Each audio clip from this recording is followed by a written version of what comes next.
Hello everyone, কেমন আছো তোমরা সবাই? আশা করছি ভীষণ ভালো আছো। আমি অদ্রিজা, তোমরা দেখছো অদ্রিজার আড্ডাখানা অ্যান্ড ওয়েলকাম ফ্রম আন্দামান। আজকে আমরা আন্দামান ল্যান্ড করেছি সকাল 11:30 করে। রিসর্টের 12:30টার মধ্যে আমরা চলে এসেছিলাম। দেন এখন বাজে হচ্ছে দুপুর 2টো। আমরা লাঞ্চ টাঞ্চ করে এখন বেরোচ্ছি সাইট সিন করতে। আজকে সেলুলার জেল যাব, তার সাথে আরেকটা আইল্যান্ড যাব। তো চলো তাড়াতাড়ি ভিডিওটা শুরু করি। আর আজকের ভিডিওটা কিন্তু খুব এফেক্টিভ হতে চলেছে। আর তার সাথে আমার সেলুলার জেল যাওয়ার অনেকদিন ধরে ভীষণ ইচ্ছা ছিল, তো সেই জায়গাটাও আমি পুরো ঘুরবো, তোমাদের সাথে পুরোটা শেয়ার করব। তো চলো ভিডিওটা বিনা স্কিপ করে দেখি। আন্দামানের প্রথম দিনে প্রথম যে জায়গাটা দিয়ে আমরা সাইট সিন শুরু করেছি সেটা হচ্ছে করভিন্স কর্ভ বিচ। এই বিচটা কিন্তু ভীষণই ছোটোর মধ্যে খুব নিট অ্যান্ড ক্লিন। এখানে ওয়াটার অ্যাক্টিভিটিসও হয়, তোমরা চাইলে করতেই পারো।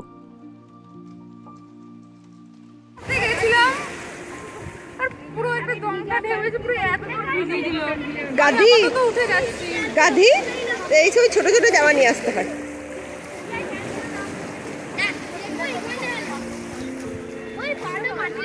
তারপরে চলে গেলাম আন্দামানের main attraction cellular jail.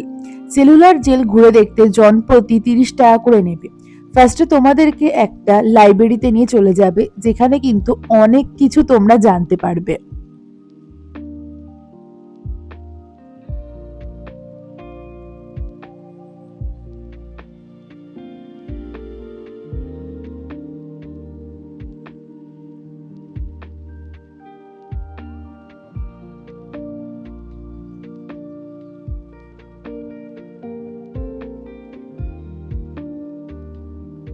Cellular জেলের মোট 7খানা উইংস, আর মাঝে রয়েছে ওয়াচিং টাওয়ার।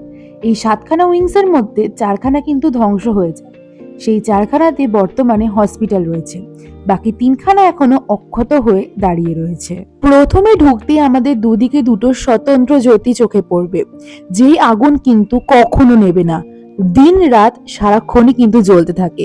ভারতবর্ষকে স্বাধীন করার জন্য যারা তাদের জীবন দিয়েছে তাদের উদ্দেশ্যে এই স্বতন্ত্র জ্যোতি সারাক্ষণই জ্বলে।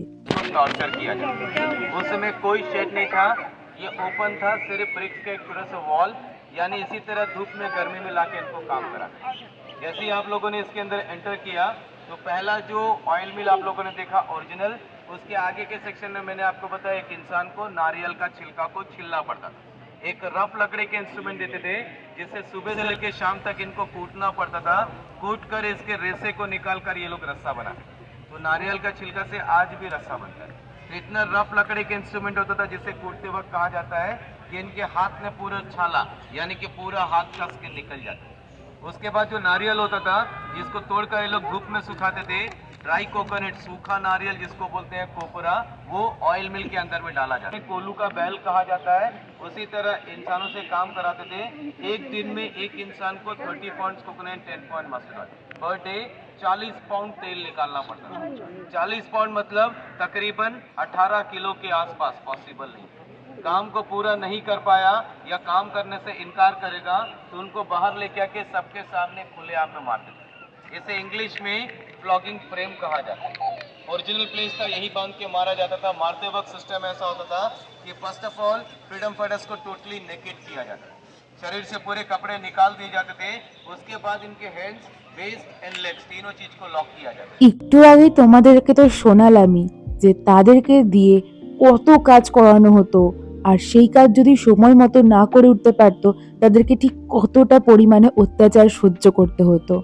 ইতিহাসের বইয়ের পাতা একটু উল্টালেই আমরা জানতে পারি যে 1800 দশক থেকেই কিন্তু ভারতীয়রা উঠে পড়ে লেগেছিল ব্রিটিশদেরকে তাড়ানোর জন্য, কারণ ব্রিটিশদের অত্যাচার তখন তুঙ্গে উঠেছিল।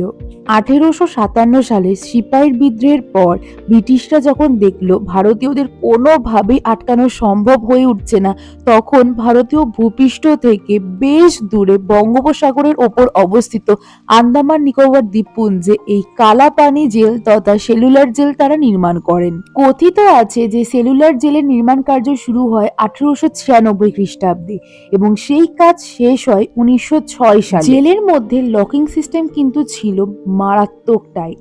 বলা হয় যে জেলের তালা আটকে তাদের হাতেই কিন্তু চাবি ধরিয়ে দেওয়া হতো, আর তারা কোনোভাবেই সেই চাবি খুলতে পারতো না, কারণ তালা লাগানোর জায়গা ছিল বেশ অনেকটাই দূরে। প্রথমেই আমরা চলে গেছিলাম সতীন্দ্রনাথ সান্যালের কক্ষে। তিনি ছিলেন রাসবিহারী বসুর ভীষণ একজন ক্লোজ ব্যক্তি। তাছাড়া পাটনাতে অনুশীলন সমিতির একটি শাখা তিনি প্রতিষ্ঠা করেন। কথিত আছে যে আন্দামানে টোটাল 696 থেকে 698টা কক্ষ আছে। এই কক্ষের সাইজ শুনলে তোমরাও চমকে যাবে, মাত্র 13/7। এই ছোট্ট একটা কক্ষের মধ্যে তাদেরকে 24 ঘন্টা কাটাতে হতো। দরজার পাশে একটা ছোট্ট মতন জায়গা ছিল, সেই জায়গা দিয়ে তাদেরকে খাবার দেওয়া হতো। কোনো রূপ টয়লেটেরও ব্যবস্থা ছিল না। যেই জায়গায় তারা টয়লেট করত সেই জায়গায় তাদেরকে থাকতে হতো। কতটা প্যাথেটিক তোমরা ভেবে দেখো। ইট দিয়ে তৈরি এই জেলের এক একটা উইংসে 3খানা করে তলা ছিল। সবগুলোর ডিজাইন কিন্তু অনেকটা একরকমই ছিল। এই সমস্ত কুঠুরিগুলোতে ঢুকলে বিশ্বাস করবে না, এখনো তাদের আর্তনাদ শোনা যায় যে কি পরিমাণ অত্যাচার তারা সহ্য করেছে আজকে এই ভারতবর্ষ দেখার জন্য। এই যে বড় কুঠুরিটা দেখছো, এই বড় কুঠুরিটা কিন্তু জেলারের কুঠুরি ছিল। প্রত্যেকটা ফ্লোরে একজন করে জেলারই ছিল, আর উইংসে থাকতো 2জন করে জেলার।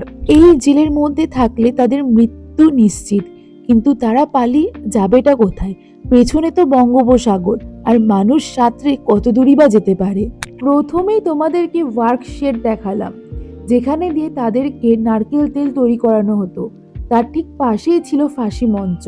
একসাথে কিন্তু 3জনকে এখানে ফাঁসি দেওয়া যেত। তবে এখন কিন্তু তোমরা ওয়াচ টাওয়ারটাতেও উঠে দেখতে পারো।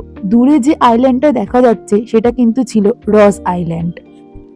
এই যে বর্তমানে পিঙ্ক কালারের যে বিল্ডিংগুলো দেখছো, এগুলো কিন্তু সেলুলার জেলেরই অন্তর্গত ছিল। এটা ভাঙা যে উইংস ওইগুলো, এখানে এখন বর্তমানে হসপিটাল হয়ে গেছে। এই জেলে কিন্তু বাঙালির সংখ্যা ছিল অনেক। বারীন্দ্র কুমার ঘোষ, হেমচন্দ্র দাস, উল্লাসকর দত্ত, ইন্দুভূষণ রায়।